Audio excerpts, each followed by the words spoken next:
This is now the home of boxing for the foreseeable future. Cannot wait. Boxing is back on Sky Sports. It's going to be here for the next month. The garden of the Hearn family. Eddie, what has your dad said? You've ruined his garden. Mate, the garden's done. The garden's in tatters, but what a sight, what an occasion. You know, we had a pipe dream here when this all started that we just wanted to do something spectacular. This is the home of boxing for the next 4 weeks, culminating in the massive night of August 22nd with Dillian Whyte against Povetkin and Katie Taylor against Delphine Persoon. Now, we caught up once a week on Zoom, didn't we? I know you got sick of Zooms, but we had some great exclusives. The Anthony Joshua one with Tyson Fury, the agreement, we've got to say, the agreement.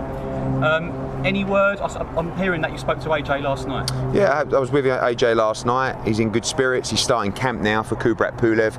Obviously, he bumped into Tyson Fury on the streets of Marbella recently. You broke that exclusive, which got me in all sorts of trouble. You know, your wording was very interesting there. But there is an agreement between the two of them and the parties to take those fights next year, two of them in 2021. So we're in a good place. But of course, as the world has shown us in 2020, anything can happen. And right now, the focus for AJ is on Kubrat Pulev. The focus for for Tyson Fury is Deontay Wilder again. AJ's fight date looking like early December. We're going to be planning that and announcing that, and hopefully, as we start move towards bringing crowds back to events. We're lucky enough to do a test event for the World Snooker. It's going to be starting this week, and then of course, as we move into October, we hope we can bring fans back into the venues. But for now, this is the new norm. I did say agreement. It was you told me agreement. Okay, I'll let you. Do you know what they said to each other, Tyson Fury and AJ? I didn't. I think it was probably a bit awkward, to be honest with you, because although people thought it was staged, it definitely wasn't. And I think it was just like, make sure you beat Wilder, make sure you beat Pulev, I'll see you next year. You know, I think the two respect each other. You know, it's going to be a great build-up. There's going to be backwards and forwards, two very different characters as well. And it's the biggest fight in world boxing. So I think both guys are fully on board, and they've just got to get the job done in December. Let's talk about the next month going forward, because I know you're really excited about this and it just looks fantastic going. I cannot believe we're in Matchroom headquarters. Starts with a great domestic setup this Saturday, but then we've got Dillian Whyte. Is he taking a massive risk fighting Povetkin when he knows he's got the potentially the winner of Tyson Fury, Deontay Wilder? He's taking a huge risk, and I think what people are not realising about this kind of environment, it's very different. You know, I believe you're going to get fighters that underperform. I believe you're going to get fighters that overperform. And what we've tried to do with Fight Camp, you know, the slogan is no easy fights. You know, the days of the easy fights, I think, for our sport should be gone. This is a great chance for us and the fans to start saying, okay, let's see these even matchups. Let's see these 50-50 fights. And on Saturday, we've got a stunning card here. Of course, Eggington against Cheeseman's just going to be an absolute war here. But when you move on to the final week with Dillian Whyte against Povetkin, you are right. He sat at number one with the WBC for 1,000 days now. It's quite remarkable they haven't given him his shot. It's almost comical now. But we've got our date of the end of February and we'll be enforcing that.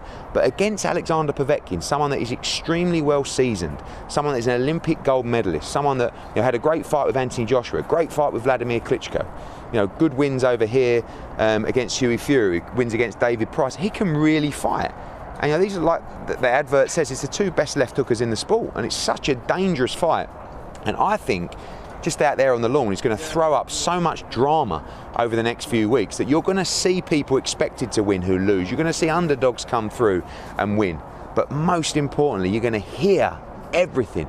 The punches landing to the ribcage, round the side of the head, the fighters talking to each other, the referee's instructions, the dialogue between the corner team and their fighter. So whilst we hope this doesn't last forever, sit back and enjoy the next 4 weeks of Fight Camp. Now, it's a dual main event, let's face it. I mean, I think next year could be the biggest year ever for women's boxing. And you've got Katie Taylor v Delphine Persoon in a rematch. For those who aren't aware, it was a controversial result because many thought Persoon would win. Do we have to give credit to Taylor, though, to say, look, you didn't have to take this rematch, but you have? You need to give credit to both fighters. I mean, firstly, we wanted to produce an event on the 22nd that was huge. Whyte Povetkin's huge in itself. To do the rematch of Taylor against Persoon, one of the, not just the greatest women's fight I've ever seen, but one of the best fights I've ever seen. 20,000 people at Madison Square Garden were on their feet last June to witness that fight. Many people thought Delphine Persoon deserved to win that fight. But she's so dangerous, she's relentless. And Katie Taylor, really, most people would go, no, I'm done. You were beat, I'm moving on. Taylor says if there's any doubt, I want to put that out of people's minds. So when we talk about women's boxing, I can't tell you how excited I am about women's boxing. because these women are taking the big fights time and time again. Unification fights, undisputed fights. And next Friday, on the 7th of August, we've got the first ever all-British female world championship fight between Terry Harper, who's a new emerging superstar of the sport, against Natasha Jonas, a Miss GB, former Olympic medalist as well. That's the main event here. So honestly, women's boxing is flying, and Taylor Bassoon is just a joy to promote on what will be a massive night. Finally, everyone's so excited looking at all the pictures on social media. I'm used to seeing you doing HIIT workouts here and your dad doing his fishing by the lake.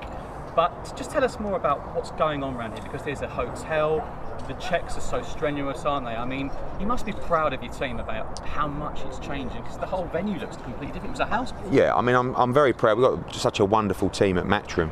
I'm not proud about the money they've spent. I've started seeing the bills come and it's madness. I mean, there's a 5-star changing room facility over there. Everyone's got their own changing room, showers. It's madness. But this is a project. You know, you build hype, you have imagination, you try and build intrigue, and that's what we've done. Everybody's stopping me on the street saying, when's boxing in the garden start? You know, and that's what it's all about. It's about hype, it's about intrigue, and we're doing things differently here. So, you know, the protocol here is we have a media day here today.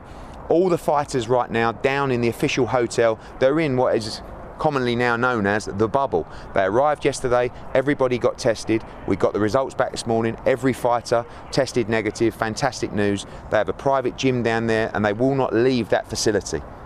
I go there today in quarantine, one up the hooter, one in the back of the throat, not looking forward to that. Hopefully my test is negative as well, I'll find out tomorrow. But I want to be in there, I want to be in that bubble, I want to experience it. We're never going to see this again, hopefully. So this is, you know, for everything that we've achieved in the sport with Sky Sports, you know, going back to Froch Groves at Wembley, Klitschko against AJ at Wembley, Madison Square Garden, AJ Ruiz, Saudi, AJ Ruiz. This for me is the most defining moment of our time in Matchroom boxing, because we're trying to overcome the odds by bringing you great entertainment and bring you an event and a project that you will never forget. So the hurdles have been huge. We haven't overcome all of them yet, but we're nearly there, just a couple of days. So tune in. I think you're going to really enjoy it. Saturday night, 7 o'clock. We're right across what Sky Sports Action, main event, mix. Is there anywhere you can't watch Fight Camp? Whatever you're doing, get the barbecue started, pizza, a couple of beers, and enjoy the fact that big time boxing is back. Enough burgers through lockdown? I'm going to be eating plenty of burgers, don't worry about that. Right, yeah. Well, no, it's not 80,000 at Wembley this time, but we genuinely cannot wait, because for now, this is the home of boxing and it's all live on Sky Sports. We cannot wait.